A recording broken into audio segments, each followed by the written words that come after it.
இந்த மக நட்சத்திரம், அந்த மக நட்சத்திரனுடைய அதிபதி வந்து கேது. 9 கிரகங்கள்ல கேது பகவானுடைய நட்சத்திரங்கள்ல ஒன்று மகம் நட்சத்திரம். தாமதமானதா ஆச்சாரியர் மகன். இப்போ வந்து இந்த மக நட்சத்திரத்தை வந்து நீங்க இயக்கணும் அப்படின்னா நிர்வாகம் பண்ணக்கூடிய இடங்கள்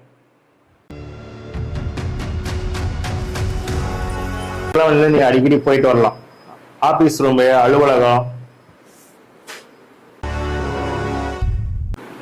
இந்த மாதிரி இடங்களுக்கெல்லாம் வந்து நீங்க போயிட்டு வரலாம். அதே மாதிரி உயர் அதிகாரிகள் உள்ள இடம் எல்லாமே வந்து மகம் நட்சத்திரம்.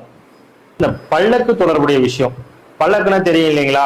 அந்த காலத்தெல்லாம் என்ன பண்ணாங்க, ராஜா ராணிகள்லாம் வந்து பல்லக்குல சுமந்து ஊர்வலமா சுத்தி வருவாங்க. இப்ப கோவில்ல கூட என்ன பண்ணுவாங்க, பல்லக்கு ஆலயம் பணி நேரம் முடிஞ்சு நம்ம வந்து பல்லக்குல தூக்கிட்டு வந்து நம்ம இறைவனை வந்து இது பண்ணுவோம் இல்லைங்களா?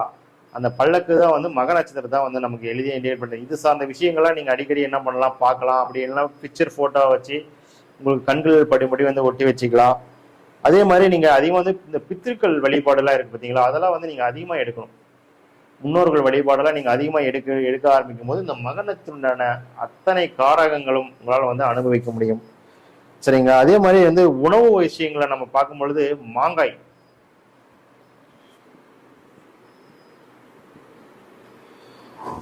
ஊறுகாய் எடுத்துக்கலாம், மாங்காய் ஜூஸ் எடுத்துக்கலாம்.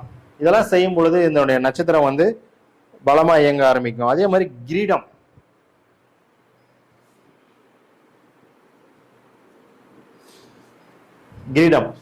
எல்லாம் நீங்க தலைக்கு போடுறது, பார்க்கறது, நீங்க ஒட்டி வைக்கிறது உங்க வண்டி வாகனத்துல கிரீடம், இதெல்லாம் வந்து பயன்படுத்தும் பொழுது வந்து மக நட்சத்திரம் வந்து சிறப்பாக இயங்க. அதாவது பழமொழி கூட சொல்லுவாங்க, மகம் வந்து இந்த ஜெகத்தை வந்து ஆளும், அவன் பெயரை சரித்திரம் மறக்காது அப்படின்னு சொல்லுவாங்க. 100க்கு 100 அது உண்மைதாங்க. இந்த மக நட்சத்திரத்துல பிறந்தவங்கள பாருங்க, ரொம்ப ஒரு எல்லா இடத்துல ஒரு ஆளக்கூடிய தன்மையில இருப்பாங்க.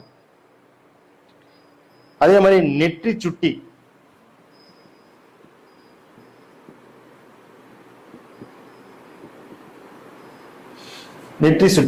அரிசி கடை இருக்கு பாத்தீங்களா, அரிசி கடை, அரிசி குடோனு, இது எல்லா இடங்களுக்கும் நீங்க சென்று வரலாம். அடிக்கடி அந்த மாதிரி இடங்களுக்கெல்லாம் போய் வரலாம். இப்படி போயிட்டு வரும்பொழுது இந்த மக நட்சத்திரம் வந்து இயங்க ஆரம்பிச்சு அதனுடைய காரங்கள் வந்து உங்களுக்கு நற்பலன்கள் வந்து தொடர்ச்சியா கிடைக்க ஆரம்பிக்கும்.